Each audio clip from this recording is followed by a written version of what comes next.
Hello guys, this is part 44 of SQL Server.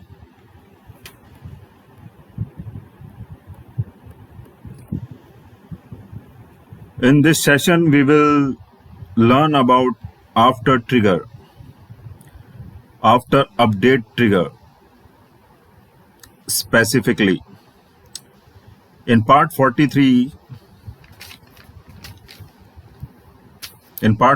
of this series, of this video series, we have spoken about after insert and after delete triggers.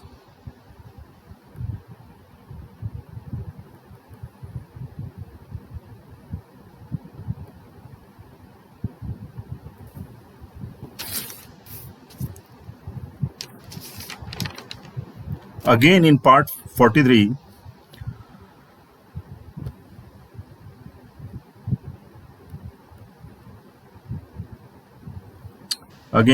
43, we have spoken about, the three types of triggers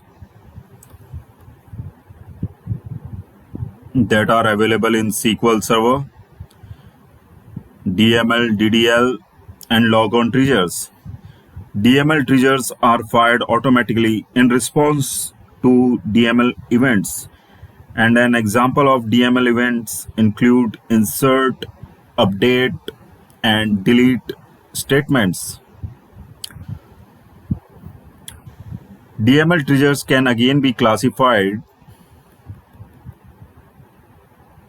into two types: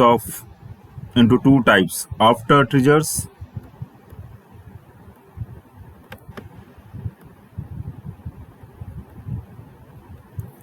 and instead of triggers. After triggers, are also called as for triggers.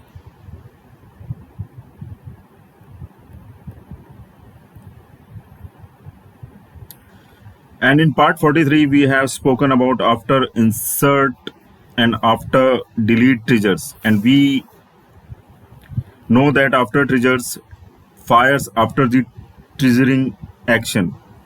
The insert, delete, and update statement causes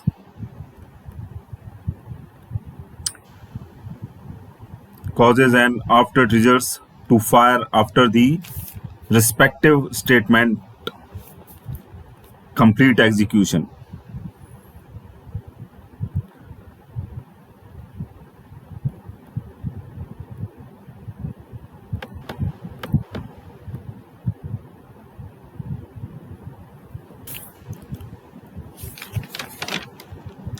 On the other hand, instead of triggers, as the name says, fires instead of the triggering action. Instead of the insert, update, and delete statements, the instead of triggers get fired. Okay, and we have seen in part 43 of this video series, there are two special tables that triggers make use of: inserted and deleted tables. Inserted table will hold the new data that you have inserted into that table, and deleted table will hold the data that you have actually deleted. Now let us see what actually happens when we update a row, and if there is an update triggers,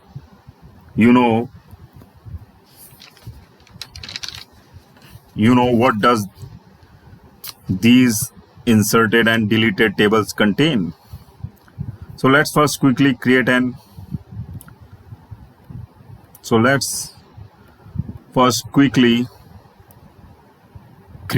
update triggers on TBL employee table. So we have got this TBL employee table, which has got ID, name, salary, gender, and department ID columns. Now let's go ahead and create an update triggers.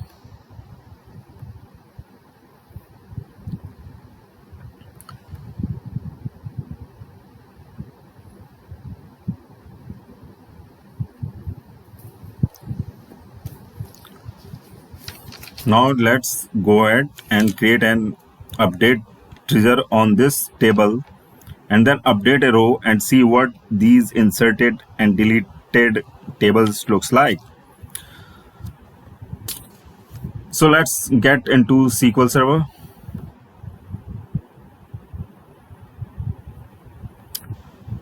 So let's get into SQL Server Management Studio, and we have this table, TBL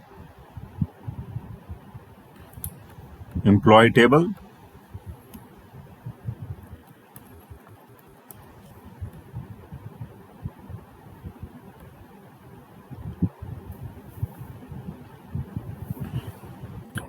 And let's write an update trigger, and let's write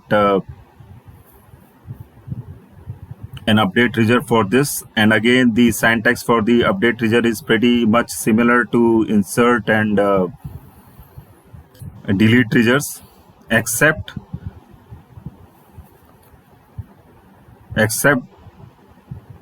that instead of for insert or for delete, you use for update.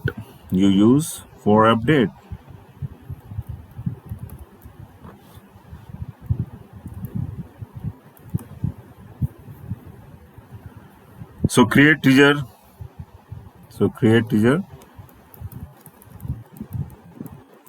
Trigger name,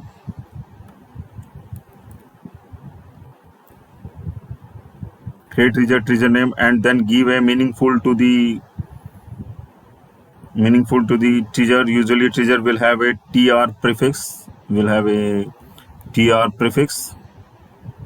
So tr underscore the table on which we are creating this trigger, in this case tbl employee, and forward action, and we are creating this for an update action.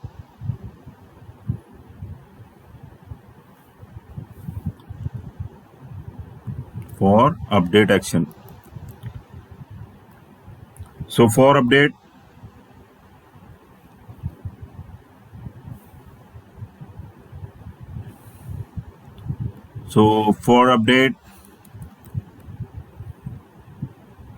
on TBL, for update on TBL employee,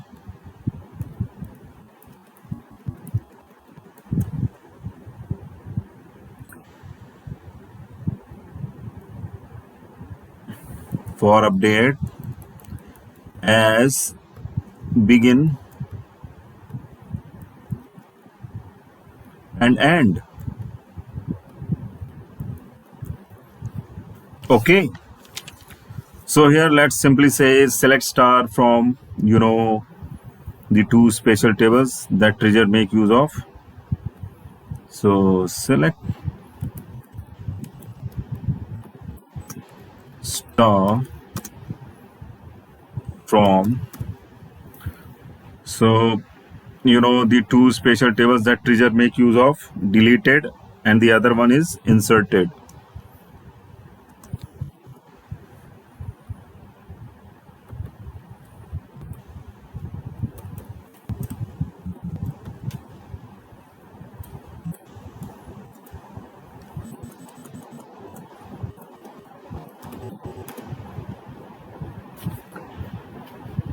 So select star from inserted table, and let's look at what actually happens. So create this trigger.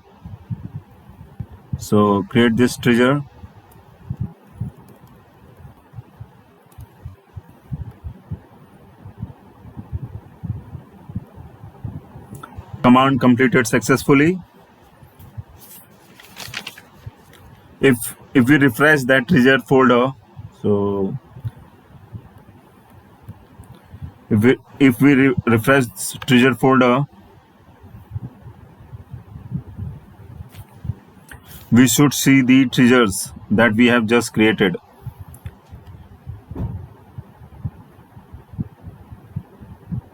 All right.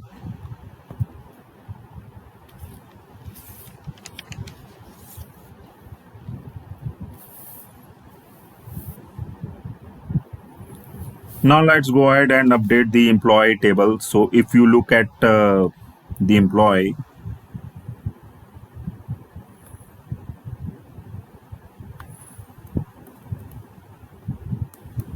if you look at the employee table, we have got an employee with ID 8, an employee with ID 8 who is Jan. Here at the moment, Jan, his salary is 1800, and Jan is a female. But what we are doing here in the update statement is basically we are changing her name from Jan to James. From Jan to James. And his salary from 1800 to 2000. And gender from female to male. Okay.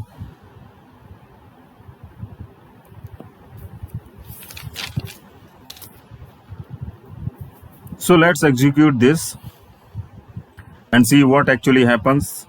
And keep in mind, we have created, an after update trigger. We have created an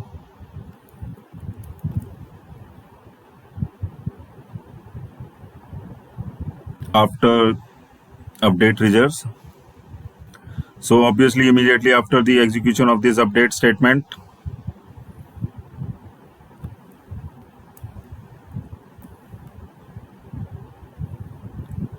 on this TBL employee table, this trigger gets fired. This trigger gets fired.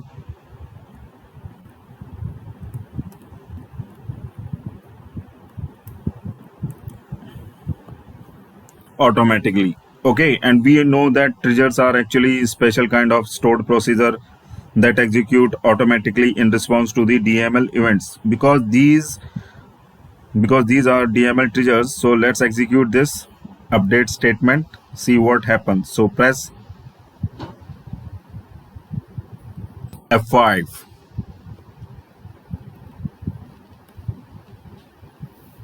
Look at this is the select star from look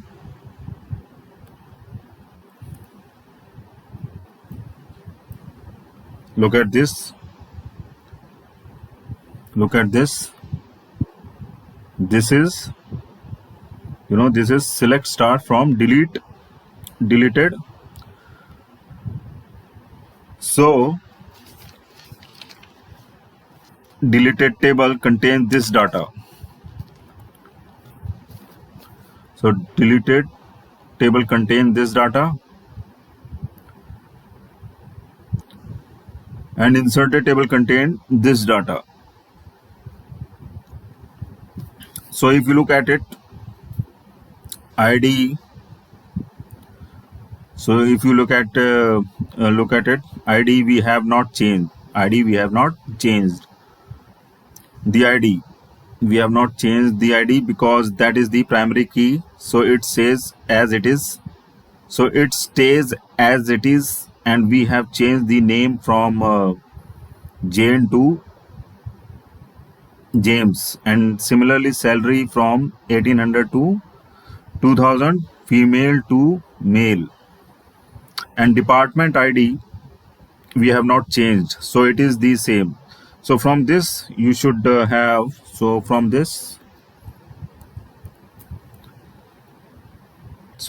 you should have got an idea that a deleted table will contain the data that the table has before the update action, and inserted table will contain the data, actually the new data after the update. Okay, so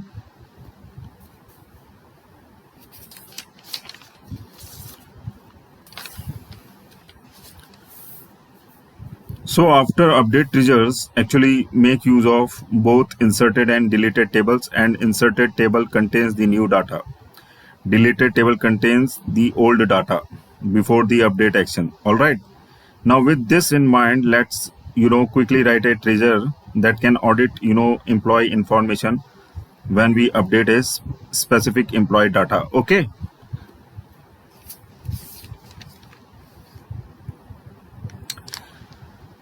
Now if you look at what we are trying to achieve, let's say for example yesterday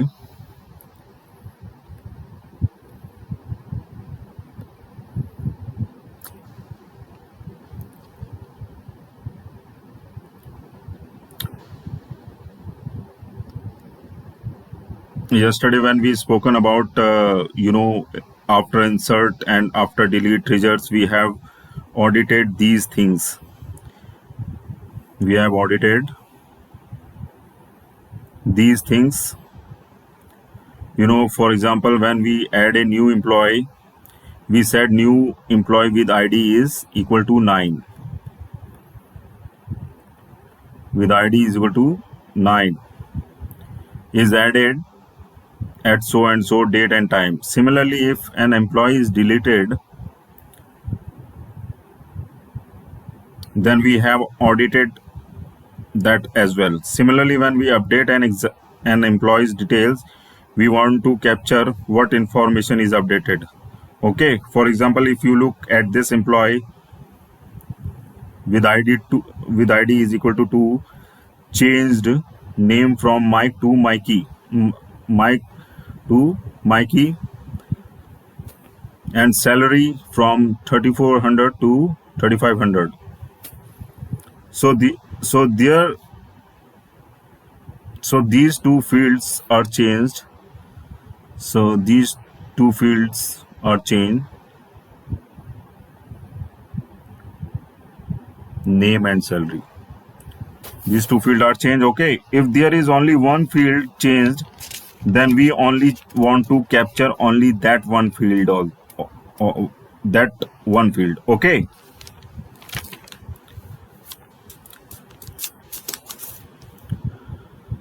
So how many ever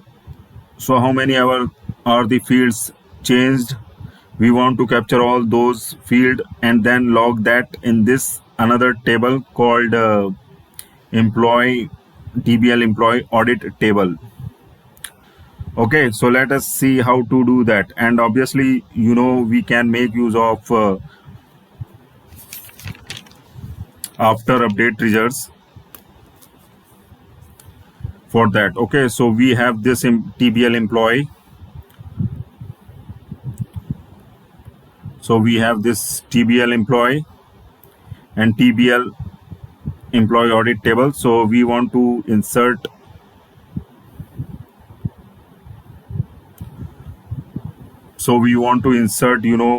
audit information into this TBL, into this TBL employee table, audit table.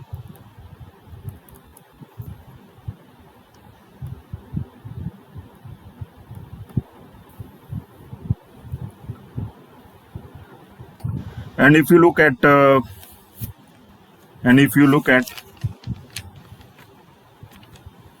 TBL employee audit table,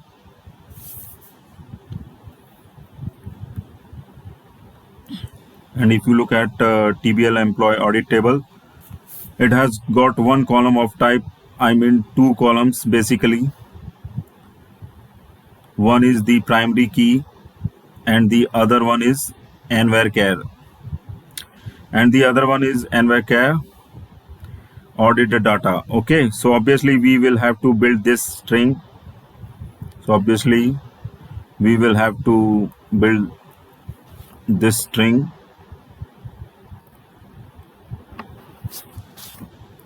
And then inserted it into this table.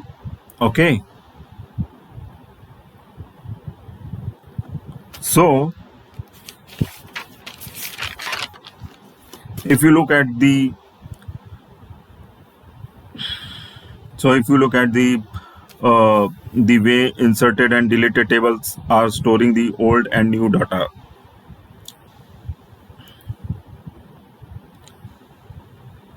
So if you look at the way inserted and deleted tables are storing the old and new data, it should be pretty straightforward to achieve. You know what we will basically do is retrieve the data from inserted table, compare that with data in the deleted table, and if there are changes, build that string and then insert that string into TBL employee audited table. It is as simple as that. So obviously, if you look at the employee table, it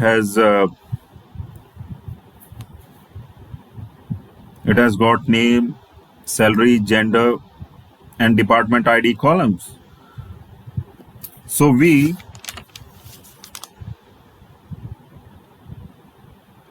need a variable to hold the old and new value. So first of all, we need to create the trigger. So let's create the trigger. I have this written already.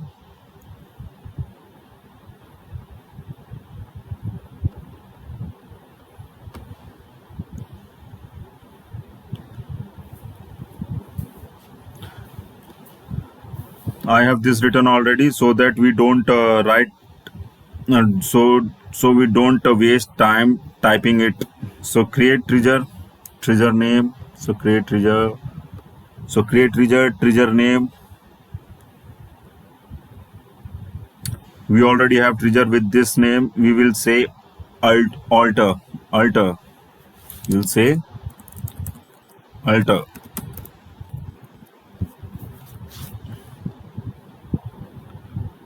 Instead of create. Okay, on TBL employee,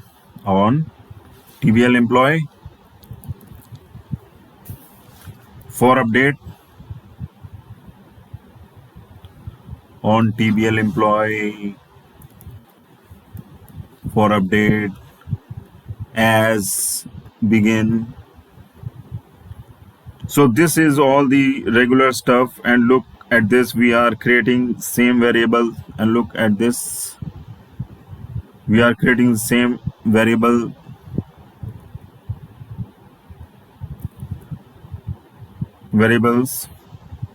basically here, and the reason why we are creating these variables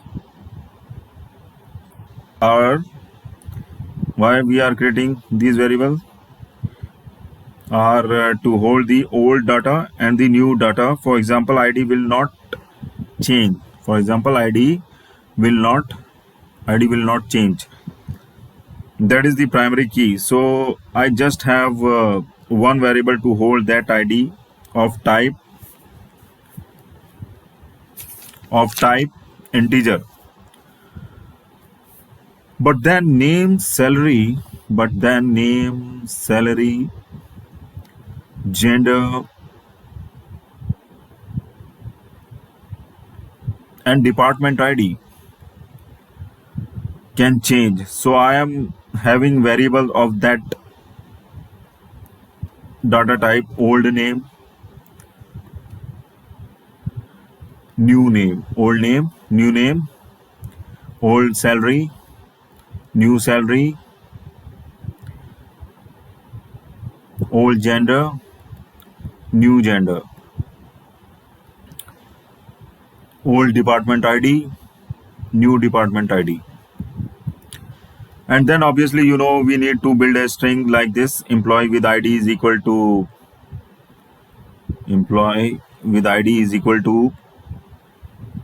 to change name from whatever,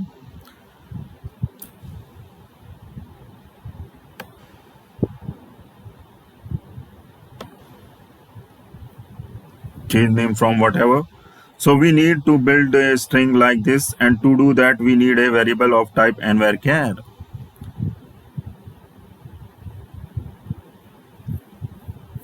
So I'm creating another variable So I'm creating another variable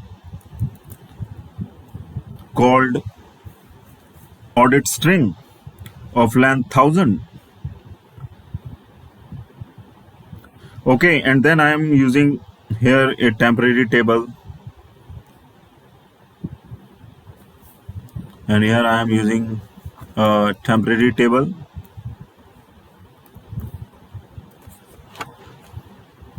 And the reason for that is, let's say, for example, I will actually practically explain that reason in a bit. Okay, so all we are doing here is, so this is a trigger, and we know that a trigger can access inserted and deleted table. So what we are doing here, after declaring all the variables,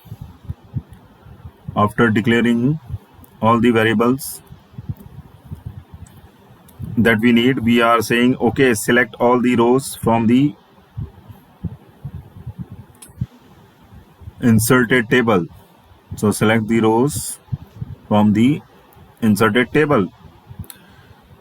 Whenever somebody updates a specific row, the new data will be in the inserted table.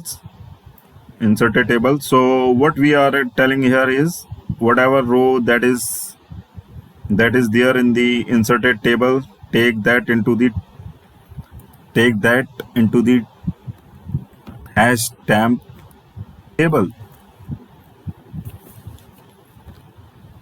Let me minimize it.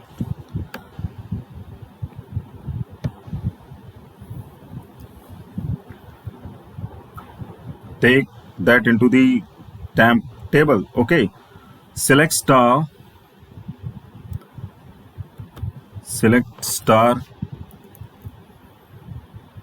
into hash temp table.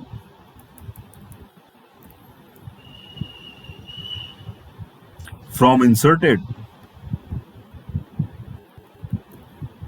Okay, so put that row into the temporary table, and then I am using a loop here, and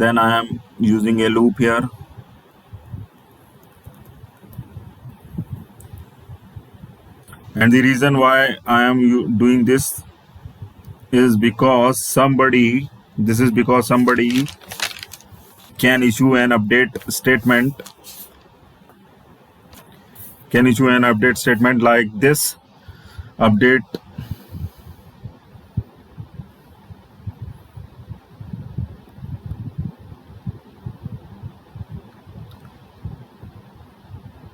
like this,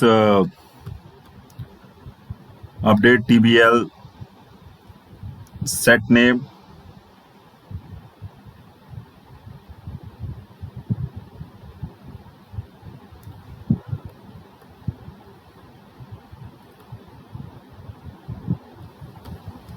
update TBL set name is equal to whatever, salary is equal to whatever.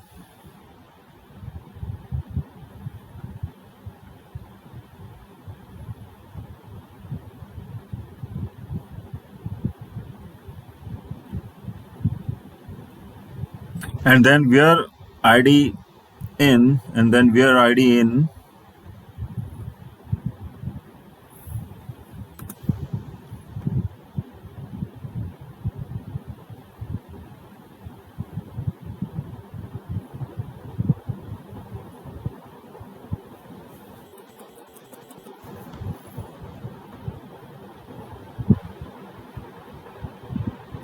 and then where ID,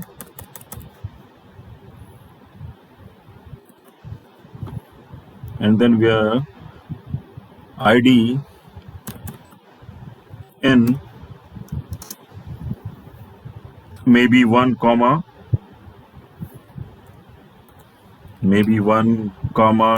2 comma 3 comma 4.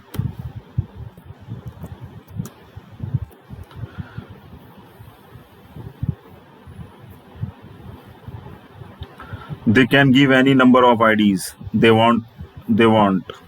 So if they are updating so many records in a single shot, then we want to loop through each record, because we want to update each employee.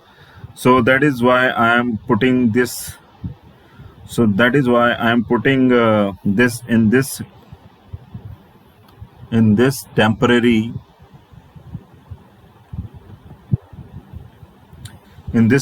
table. And then and then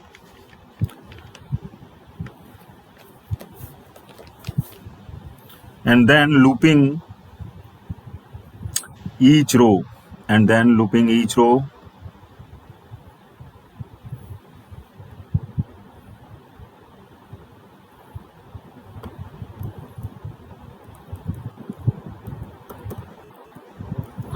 And then looping each row within that temporary table. Okay, so here we are checking. So here we are checking. So here we are checking. Okay.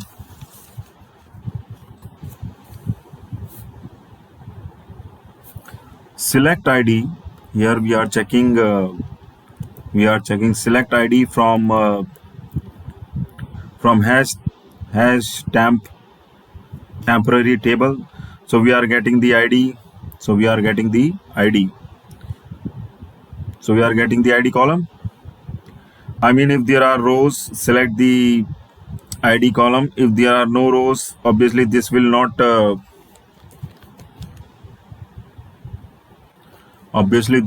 return this will not return anything. If there are no rows, obviously this will not return anything, and this exists function will return false, and this exists function will return false. If it returns false, obviously we will get out of the loop. So this is basically Boolean conditions. So this is basically Boolean condition to check if there are rows in the temporary table. And then what we are doing here, we are initially, setting the audit string to empty string. We are setting the audit string to empty string, and then from the temporary table, if there are rows, this condition will tell, this, if there are rows, then this condition will tell if there are rows within the temporary table. So if there are rows, it could be one, it could be many. Okay. So if there are many rows, we still only want the first row. That is why we are using top one. That is, we are using top one. So select top one. So select top one.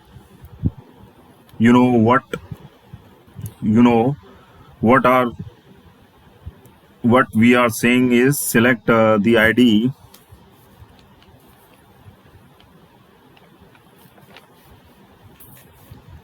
What we are saying, select the ID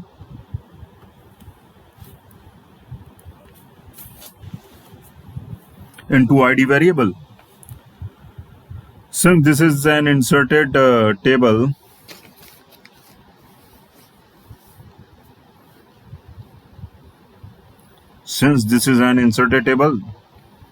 we are copying into hash temp table.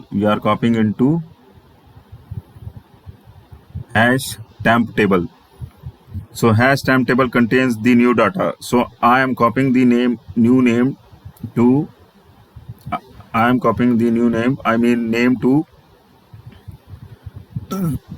name to new name, gender to new gender variable. Similarly, salary to new salary, department ID to new department department ID from department table, and then what we are doing,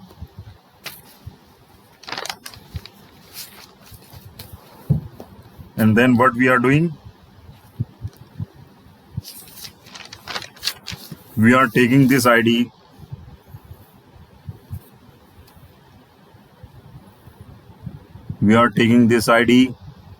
and then going to the deleted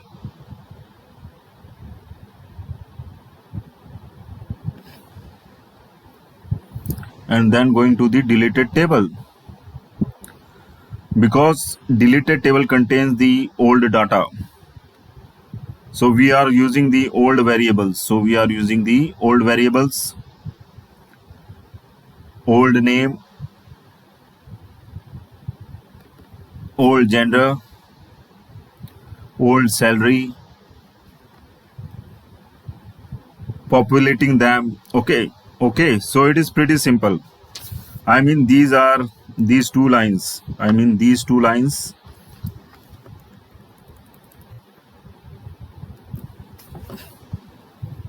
are, they look big, but they are pretty simple to understand. All you are doing is selecting the first row from inserted table, taking that ID in the deleted table, because if there are multiple rows, we want to pick up the right ID. So and then we are populating these old variables.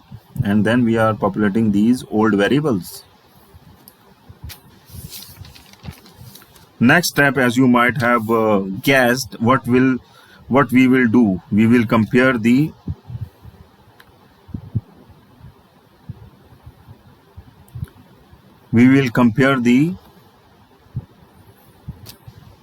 old and new name, old and new gender.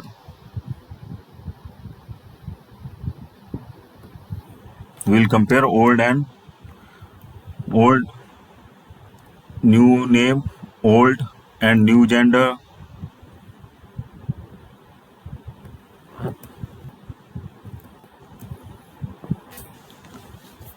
Okay, but before that we are setting the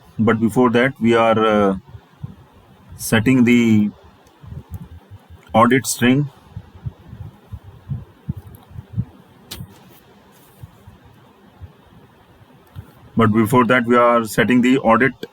Okay, so how do we want the output? So how do we want the output?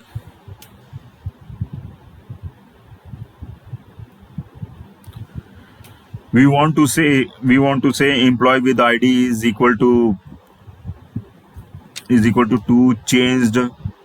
So we want to first build this. So we want to first build this string, and to do that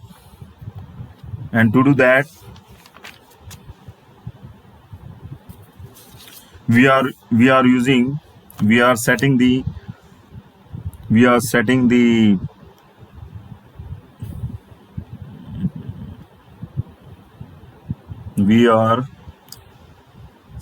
the audit string to employee with ID is equal to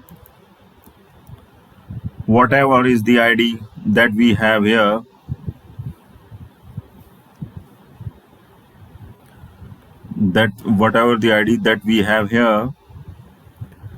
And ID data type is integer.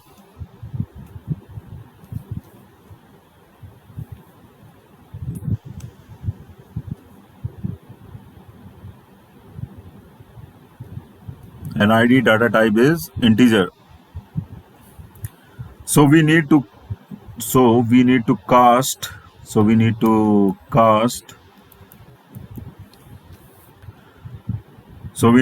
that. So ID is integer, we need to cast that to nvarchar. So we are casting that and then concatenating with this string, and then concatenating this with this string. And then obviously to that we are concatenating this changed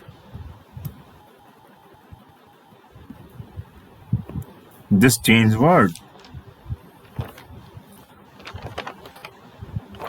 And then now starts the comparison. So from here, this is again a very simple code. You know, it looks big. It looks big, but then it is just a copy paste of the code. So here we are saying, okay, if old name,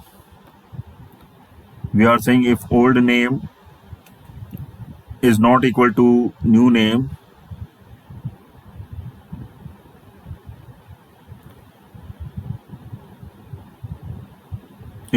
if old name is not equal to new name, it means it has changed. So we are concatenating audit string.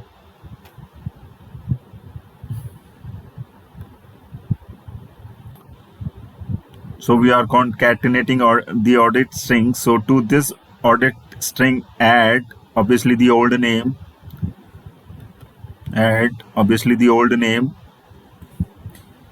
Is not equal to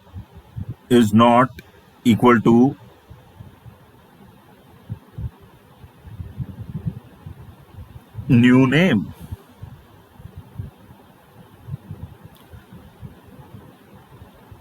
Is not equal to new name. So employee with the ID is equal to 1 or 2, whatever changed name from the old name, concatenate that to 2, and the new name, because those variables contain old and new name respectively.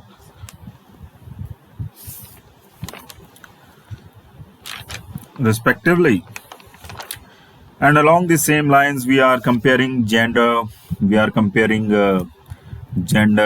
salary, old department,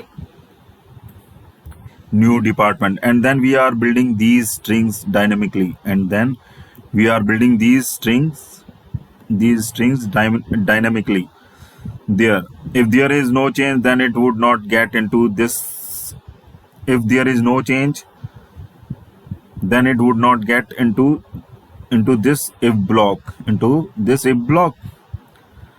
I mean, this procedure looks pretty big, but then it is pretty simple. It is copy paste.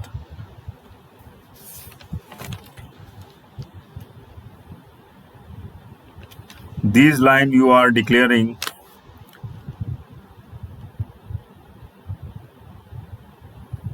These line you are declaring. If you look at these lines, you are declaring variables. Here you are copying the rows. Here you are copying the rows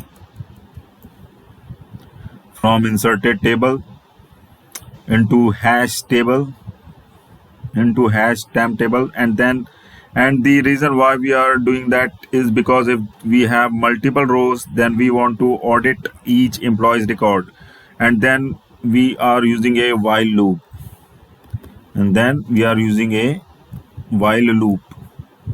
To check there are rows in temporary table or not.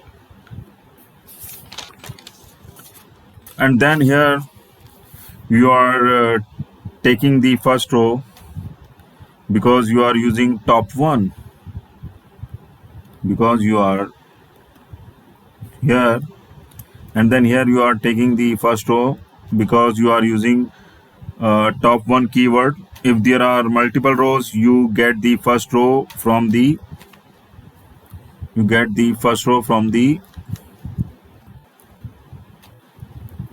inserted table, from the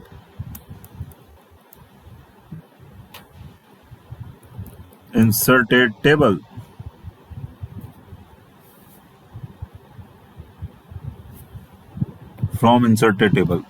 From here.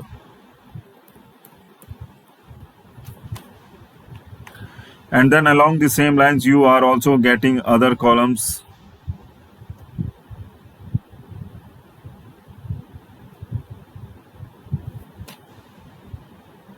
Other columns.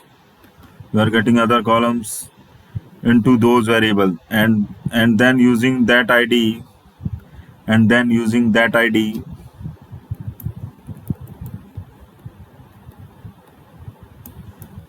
and then using that ID, retrieving the rows from deleted table, retrieving the rows from deleted table, and then populating the old variable, and populating the old variable, and then you are building the audit string, and then you are building the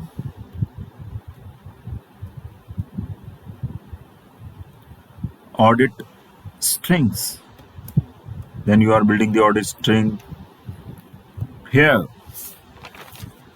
And finally, what you need to do, you need to insert that and finally you need to insert that audit string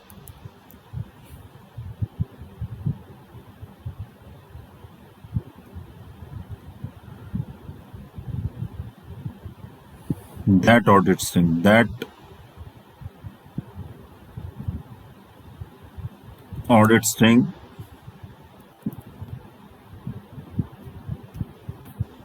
into TBL employee audit table, into that audit string, that into TBL employee table, audit table. And if you remember TBL employee,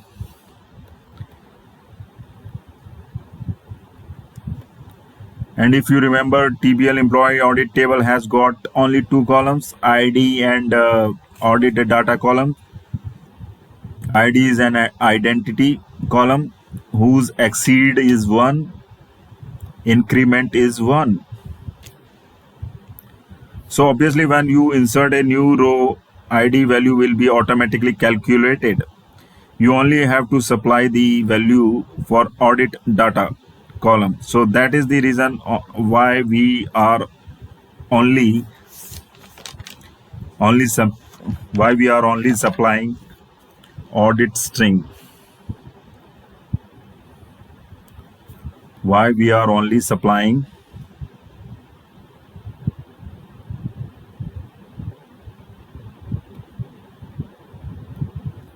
audit string into this TBL employee audit, table. And then what you need to do, this is very important, this is very important.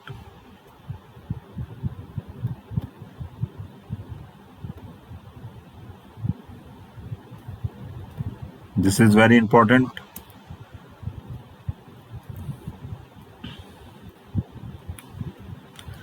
Delete from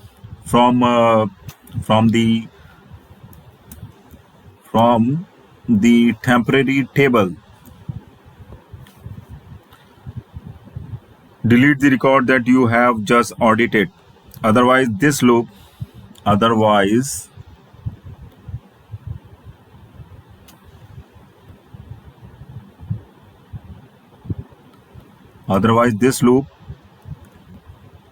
will become infinite loop.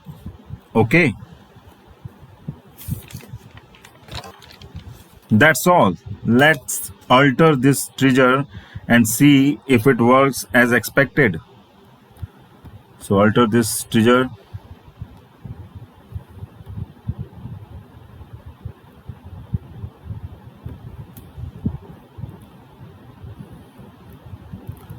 So alter this trigger and see if it works as expected. Press F5.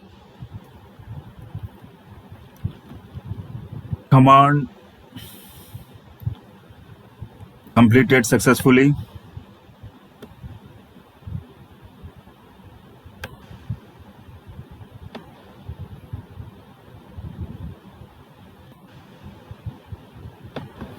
Command executed successfully, so the trigger is created.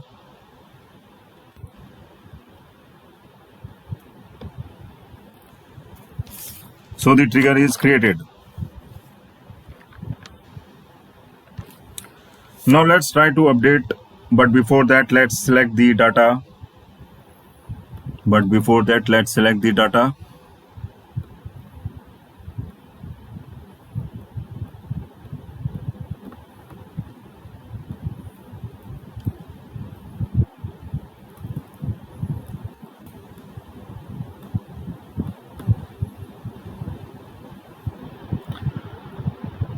So let's say we want to change maybe Todd. Maybe Todd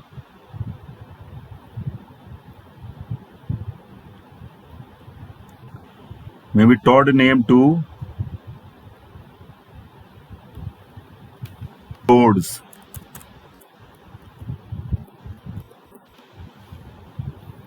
And look at this, Todd record is this one, and look at this, Todd record is this one. ID is equal to 4, and salary from 48,000 to, and salary from 48,000 to, let's give him 2,000. Let's give him 2,000. And gender from male to female, and gender from male to female.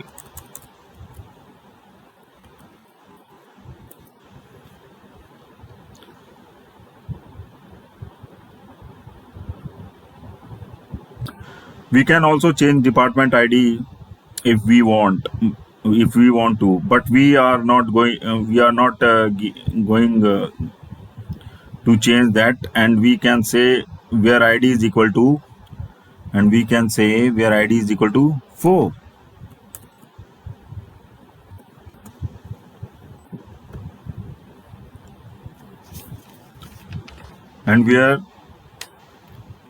can say where ID is equal to 4. So when we update this, press F5. All right. So when we update this, press F5. All right. It says one row affected.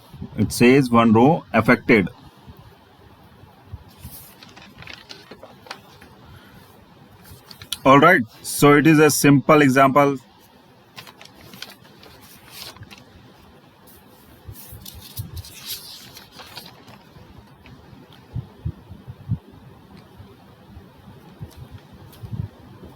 One row affected. So now let's select the data from TBL employee. Actually, employee audit and employee table. So let's select the data from TBL employee table. Actually, employee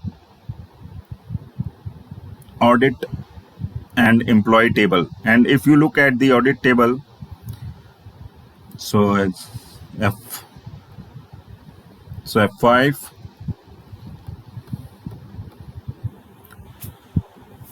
So, and if you look at the audit table, you should see employee with ID is equal to 4.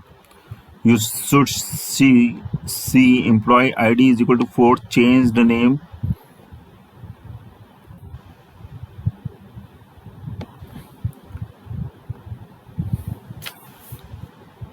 Change name from Todd to Toads. Gender from male to female. Salary from 4,800 to 2,000.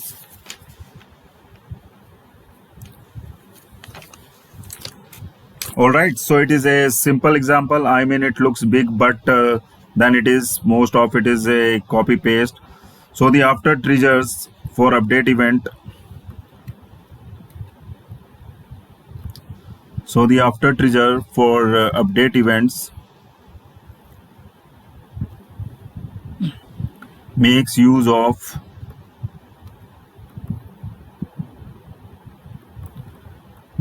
makes use of both inserted and deleted tables,